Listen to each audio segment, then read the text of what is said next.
Nessa quarta aula desse curso de redes de Petri e modelagem de sistemas, vamos apresentar as propriedades estruturais e os métodos de análise das redes de Petri. Com propriedades estruturais, temos quatro principais, as quatro que a gente vai falar, que são as propriedades referentes à estrutura das redes de Petri. Então, temos a vivacidade estrutural, a controlabilidade, a limitação estrutural e a repetibilidade, que são propriedades necessárias à modelagem e análise de sistemas concorrentes. A vivacidade estrutural é uma propriedade que garante que a rede pode apresentar uma evolução dinâmica inicial, ou seja, a rede é estruturalmente viva se existir uma marcação inicial viva para a rede. Observe nesse exemplo que essa rede A, ela é viva, estruturalmente viva, porque a marcação inicial dela permite que haja uma evolução dinâmica. Aqui, a marcação 1, 0, 1, a gente tem que, se T1 dispara, tira a ficha de P1, vai 2 para P2. T3 pode disparar várias vezes, pode disparar uma vez, volta uma ficha, e vem 2 para T2, e dá abertura para que T2 fique habilitada, podendo disparar, voltando para uma ficha em P1, e assim ela continua viva, com a sua dinâmica mantida. Já a rede B, ela não é estruturalmente viva, porque essa marcação 0, 1, 0, não pode disparar T1, porque não existe ficha em P1. T2 não pode disparar porque exige 2 fichas em P2 e só tem uma ficha. E T3, aqui é T3. E T2, aqui, não pode disparar porque, embora tenha uma ficha em P2, não tem ficha em P3. Logo, para essa marcação inicial, essa rede não é estruturalmente viva. Controlabilidade determina que uma rede é controlável se qualquer marcação é atingível a partir de qualquer outra marcação. Então, por exemplo, esse caso aqui é uma rede controlável. Por quê? Para essa marcação, ela simplesmente pode retornar à mesma marcação inicial. Se ela disparar aqui, vem 2 para cá. Se ela disparar aqui, vai tirar uma ficha e uma ficha para cá. Aí, se essa disparar novamente, vai ficar 3 fichas. Se disparar essa, vai tirar 2 fichas e voltar uma ficha para cá. E aqui, como não tinha ficha, porque essa disparou anteriormente, vem uma ficha para cá. E aí, essa disparando vai tirar as 2 fichas, uma daqui e outra daqui, e colocar uma aqui voltando à mesma marcação. Então, ela é controlável. Já a rede de Petri, como aqui mostrada, uma transição fonte, ela não é controlável. Por quê? Porque depois que essa transição dispara, vem uma ficha. Se ela disparar de novo, vem mais uma ficha. Então, a tendência é que o número de fichas nesse lugar P seja só crescente e, consequentemente, ela nunca volta a uma marcação anterior. Logo, ela é uma rede não controlável. A limitação estrutural já determina que uma rede é estruturalmente limitada se ela for limitada para qualquer marcação inicial finita. Ou seja,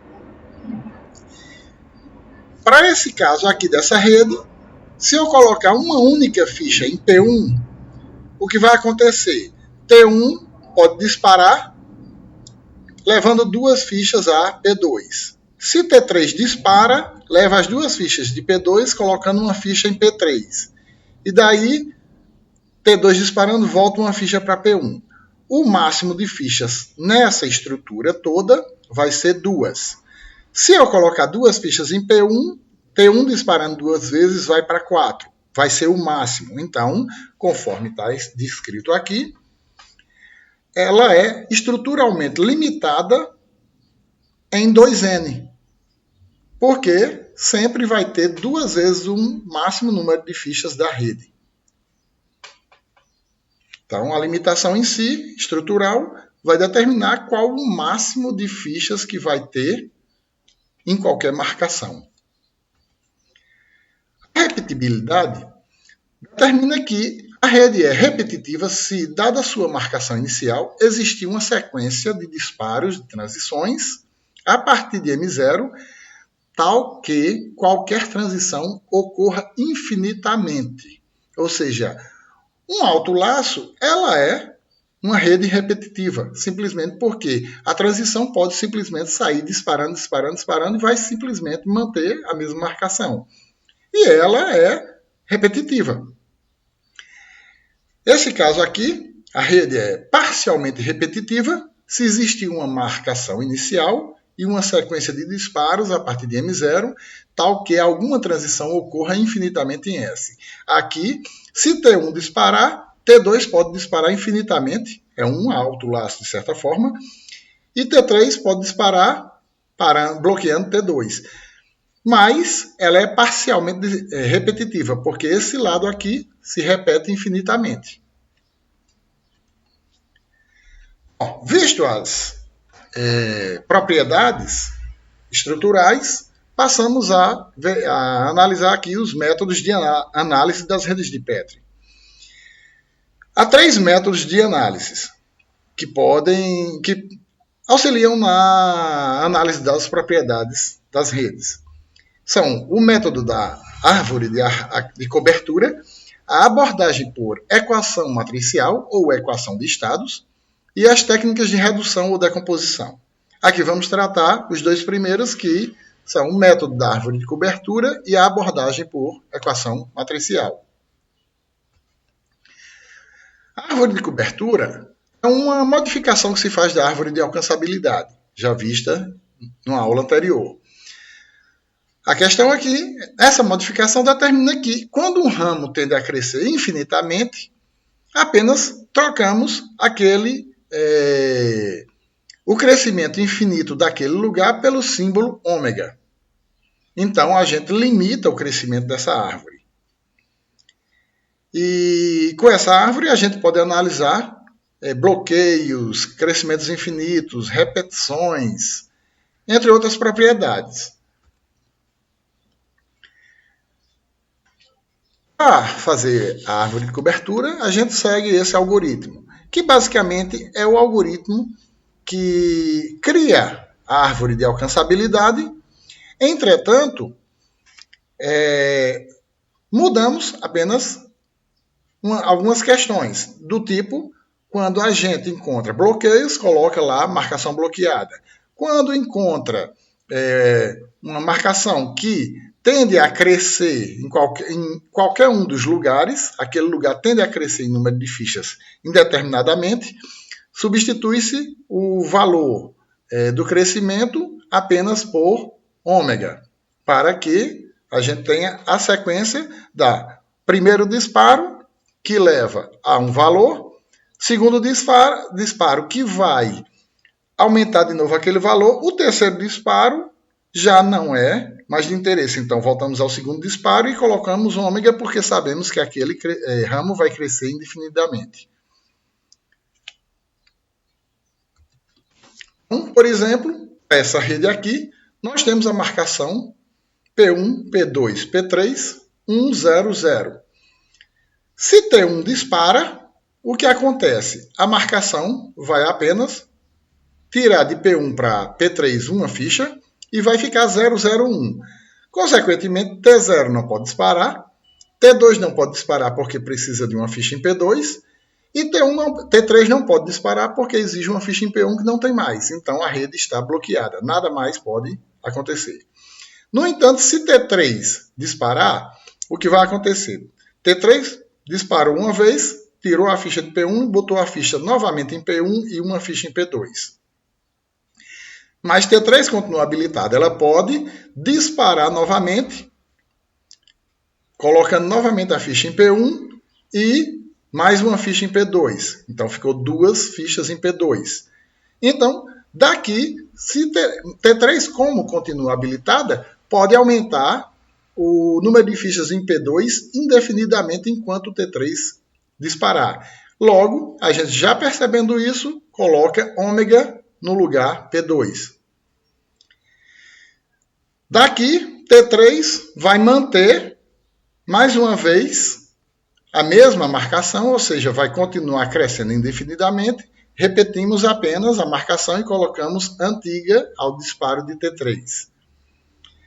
Mas, estando em qualquer marcação com um número indefinido de fichas em P2, o que ocorre? T1 pode disparar e leva uma ficha para P3. Aí automaticamente para o disparo de T3. Ou seja, levou a ficha que estava em P1 para P3.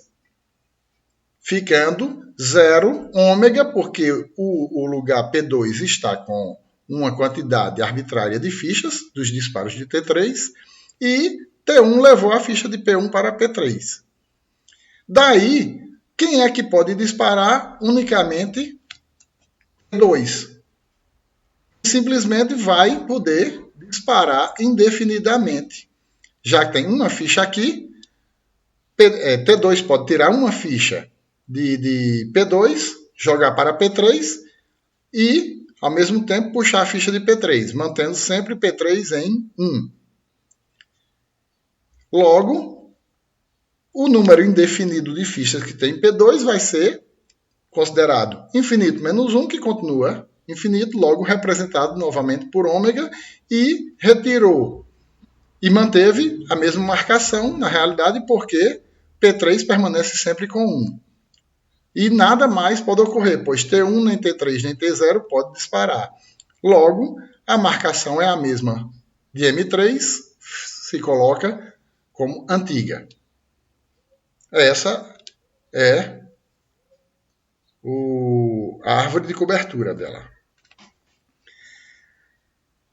O problema da árvore de cobertura é que problemas de alcançabilidade e de vivacidade não são possíveis de ser analisados por causa do uso desse símbolo ômega. A gente não sabe até onde a rede vai. Então, o caso desse exemplo, pode-se ver isso. Ou seja, sempre vai um crescimento infinito para cá, que se pode observar seguindo os disparos das transições aqui, e simplesmente a gente não vai ter muito essa certeza se ela é viva ou se é alcançável.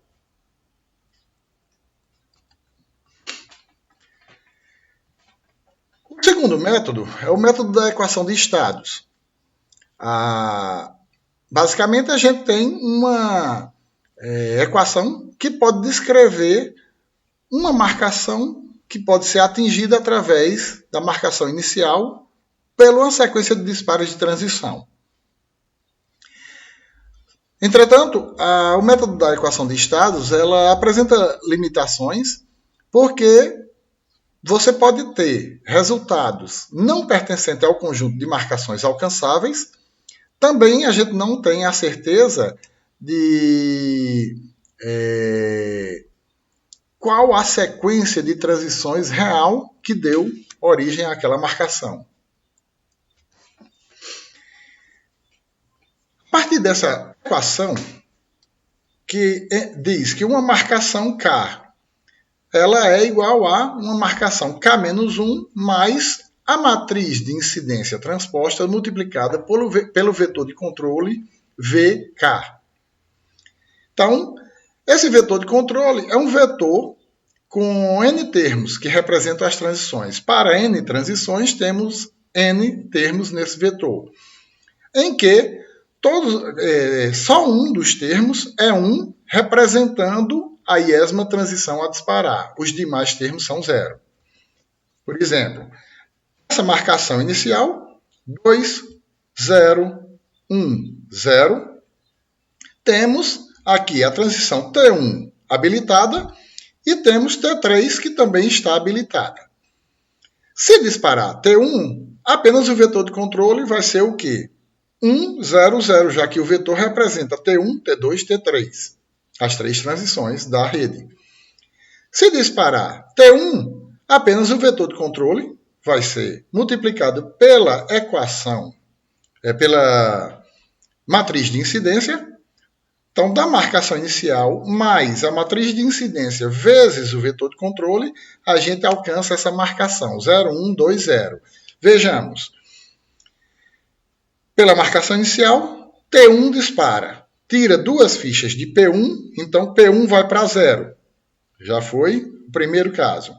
Coloca uma ficha em P2. Tem uma ficha em P2. E coloca uma ficha em P3, que tinha uma marcação, com mais uma ficou 2. E P4 não muda, 0. Então, a equação mostra que essa marcação M1 é alcançável a partir do disparo da transição T1 a partir de M0. Entretanto, precisamos ver como fazer para encontrar uma marcação a partir de uma sequência de disparos de transições. Nesse caso, a gente pode simplesmente colocar como sendo uma marcação dada qualquer, ela é alcançável a partir de M0, somando a matriz de incidência transposta multiplicada pelo vetor x, onde o vetor x é apenas o somatório das detransições que disparam no vetor de controle. Ou seja, o vetor de controle vai ter zeros com um único 1. Então, para várias transições que disparam, digamos, T1 dispara 5 vezes, T2 dispara 3 vezes, T3 dispara 2 vezes, então vamos ter apenas o vetor x como sendo 5, 3, 2. O que acontece aí? Você não sabe como está sendo essa sequência, se é T1, T2, T1, T3, T1, T2, você não sabe. Você só sabe que T1 vai disparar 5 vezes, T2 vai disparar 3 vezes, T3 vai disparar 2 vezes e assim por diante. Então você não conhece qual é a sequência, você sabe apenas a quantidade de disparos dentro da sequência. Por exemplo aqui, essa marcação inicial, colocando o vetor x como 3, 1, 4, ou seja, T1 disparar 3 vezes, T2 disparar 1 vez e T3 disparar 4 vezes. Quando calculamos isso aqui, encontramos essa marcação. Mas a gente não sabe quem disparou e em que sequência foi disparada, nada aqui. Mas aí, quando fazemos a árvore de alcançabilidade, encontramos que existe essa sequência de disparos aqui, T3, T1, T2, T3, T1, T3, T1, T3. Ou seja, que é representado por esse vetor. Então, qualquer outra sequência, você só pode determinar a sequência a partir da árvore de alcançabilidade. Mas aqui, o vetor x determina que se chega a essa marcação. Além do mais, a gente tem uma outra situação. Utilizando a equação passando M0 para o lado de cá, vamos ficar com ATX igual a MD menos M0, que chamamos de ΔM.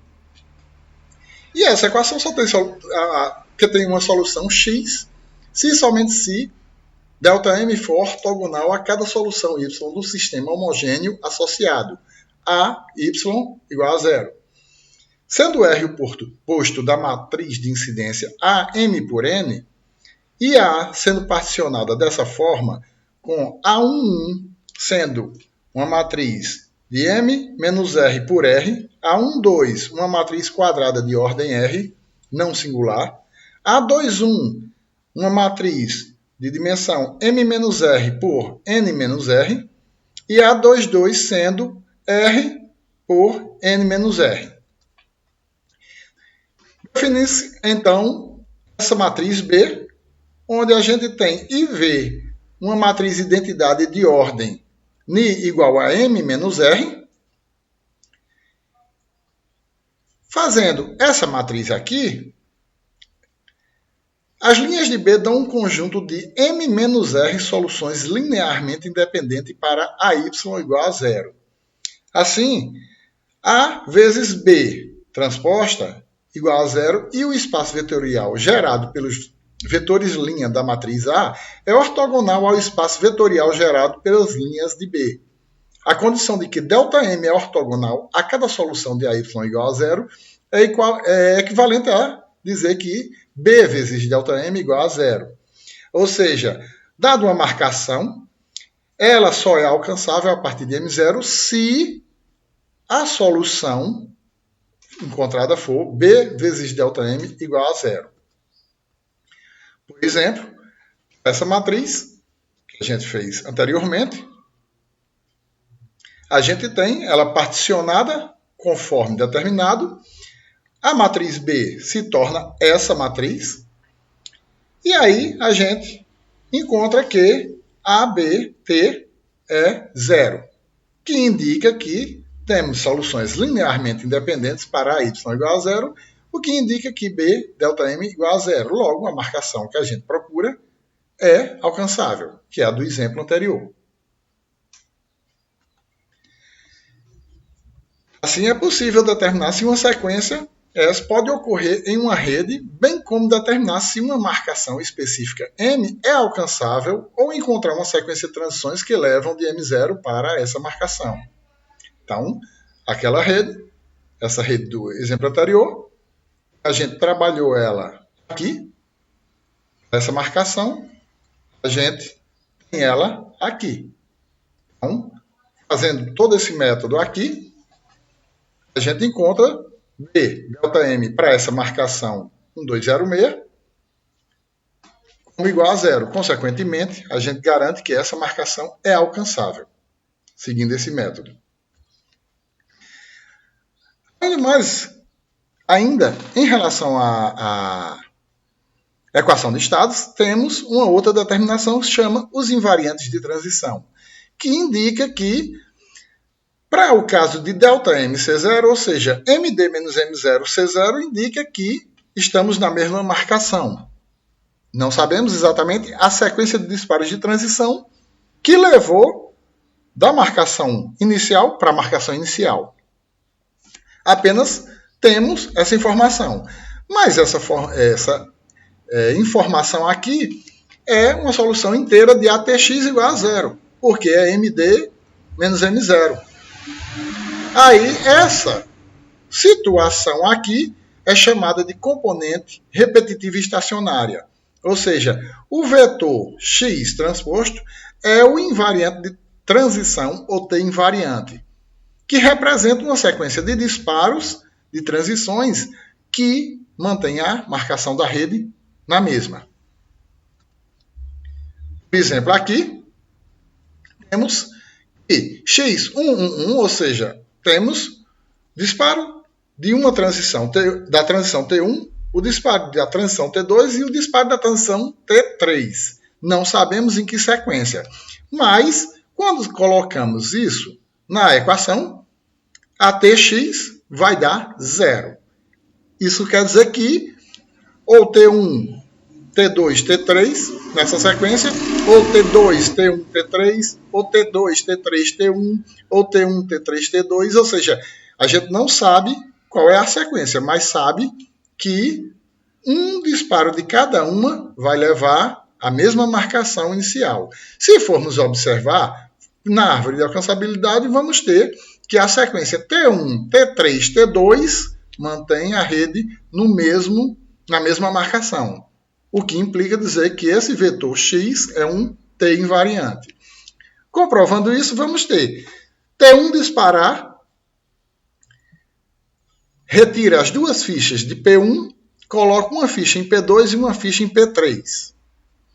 T2 não está habilitada porque precisa de duas fichas em P4. Mas T1 também não está mais habilitada porque retirou já as duas fichas e temos apenas uma ficha em P2 e outra em P3. Só T1, então, T3 está habilitada, então T3 pode disparar. Disparando, ela tira a ficha de P3, coloca duas fichas em P4 e uma ficha em P1. Ficamos, então, com uma ficha em P1, uma ficha em P2, 0 fichas em P3 e 2 fichas em P4. E aí, disparando T2, o que vai ocorrer é que retira as duas fichas de P4, retira a ficha de P2, joga uma ficha para P1. Essa sequência, de certa forma, vai jogar de volta a rede para a mesma marcação.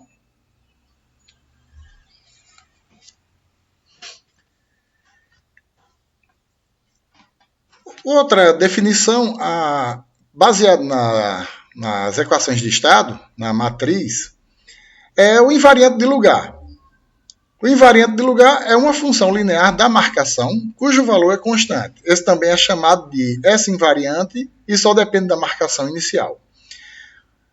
Então, basicamente, o que temos é uma aplicação matemática em que o vetor f transposto, que multiplica a equação de estados, de forma que a gente tenha ft vezes md igual a ft vezes m0. Se isso aqui, para que isso ocorra, é necessário que ft atx igual a zero, ou seja, ft transposta vezes a matriz de incidência transposta vezes x igual a zero. Ou seja, a f tem que dar zero. Isso determina que a função da marcação é independente da sequência de transições. Enfim, o invariante de lugar, a componente conservativa de uma rede, é uma solução da equação homogênea transposta a y igual a zero. E assim tem-se que o invariante de lugar é a função y transposto vezes md é igual a y transposto vezes m0. Que y seja uma solução inteira da equação a y igual a zero.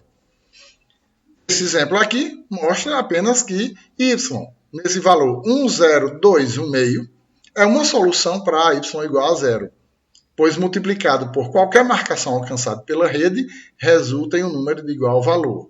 Logo, y é um S invariante. Pode-se simplesmente fazer a multiplicação da matriz de incidência por y, por esse valor de y, vai se encontrar zero.